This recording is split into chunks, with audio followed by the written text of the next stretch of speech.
Bloggo's POW!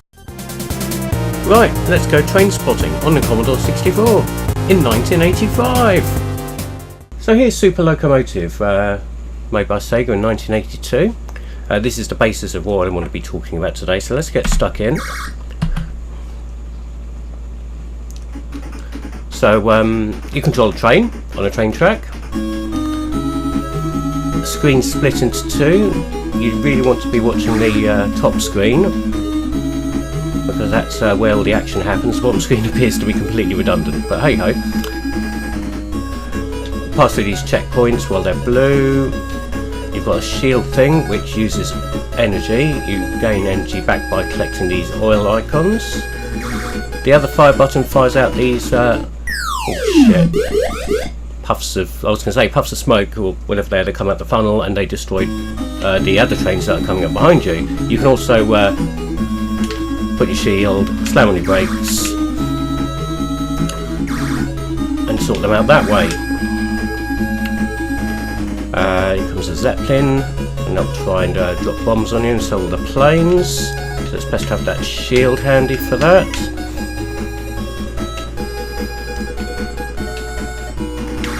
And here comes a strange boss thing. I'm out of energy as well. This is going to be tricky. Oh shit, I'm boned here. Energy is failing. Oh, there we go. I wonder if you can shoot those. So the music on this is a version of a track called Raideen, which was a Yellow Magic Orchestra track, Ryuichi Sakamoto's, I don't know, late 70s, early 80s electronic music band.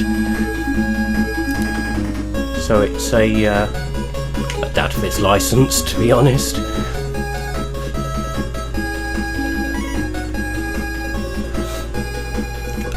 That's an interesting tidbit.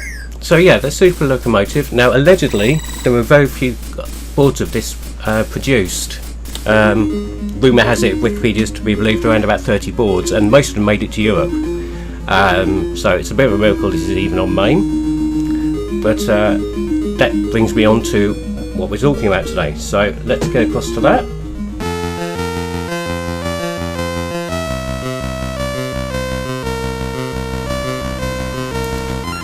Which is one man's fixation with this coin-op. So it appears that at least one of these boards ended up somewhere near where Tony Crowther lived. Tony Crowther, quite a prolific Commodore 64 coder, coded many things for UK software houses. So this is Loco by Alligator Software, which, as you can see, is a very, very similar game to Super Locomotive. Again, the nice graphic of the train doesn't do a great deal, and you pick up the fuel to power up your clouds. Now, main difference here is you don't have you don't have the shield, so as you do in Super Locomotive.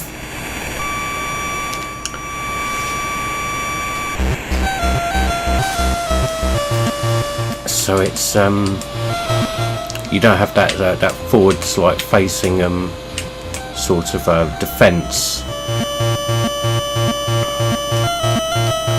So I'm not entirely sure what happens when you are confronted with something you can't get past. Unless the spacebar does something. No.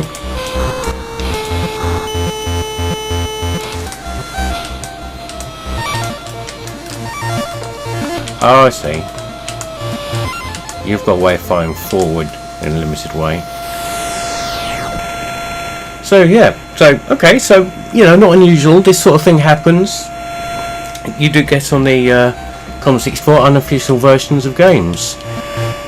This is one of them. So let's move along.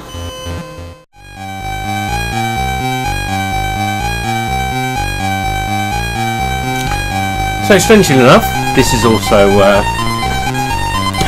based on Super Locomotive. This is Black Thunder by our friend Tony Crowther, actually released a few months before Loco, so he was already toying around with the idea of doing a game based on Super Locomotive, but this one's a bit different. Now, I haven't played this before, so this is going to be interesting. Oh, it's a lot faster than Loco. And you've got instantly firing forwards. Rather than pick up fuel, you pick up these dots on the track, and they add to your ammunition for firing. So it's instantly a lot faster. Take good note of the background graphics. You might be seeing them again fairly soon. Now, Black Thunder doesn't appear to be well remembered, simply I'd imagine because it's spiritual sequels, shall we say, have probably gained more limelight over the years. Oh, there's some big helicopter attacking me.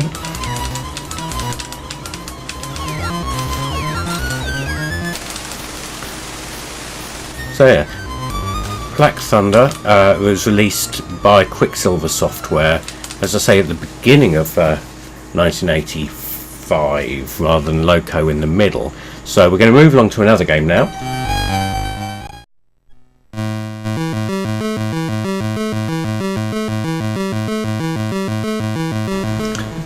So here we have the last of Tony Crowther's Super Locomotive games, which is Suicide Express, this time released by Gremlin Graphics. So you've got a game by Alligator Software, a game by Quicksilver Software, and a game by Gremlin Graphics, all by the same programmer, and at a basic level really all the same game. This one more so than the others, so again released at the end of the same year. I said before, have a look at the end of the graphics in the background. They do look very familiar. Suicide Express has exactly the same background graphics, bar the addition of a Gremlin Graphics logo, as Black Thunder. So I really don't know what was going on here, why you've got 3 games that are practically the same, with released within the same year but by different publishers but written by the same coder. Very bizarre. This was the one I played back in the day. The music's fantastic on this game.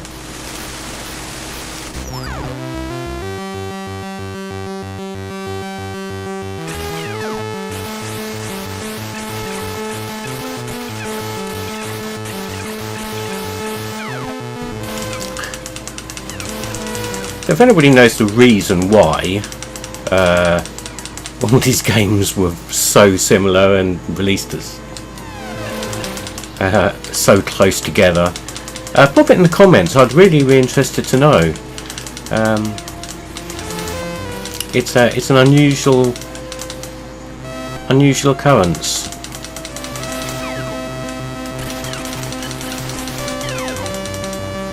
Well, thanks for watching this quick rant, well, not really rant, a quick look at this bizarre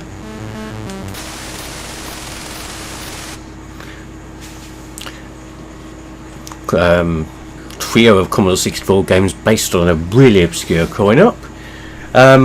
Just a quick shout out, thanks to the Future Was 8-bit, I've bought a replacement SD2 IEC card for my Commodore 64, or drive shall I say, for my Commodore 64 when my previous one broke. So happy days. Check them out, they sell a lot of useful things if you want SD card solutions for your 8-bit micro, so go check them out. Here, subscribe or naff off.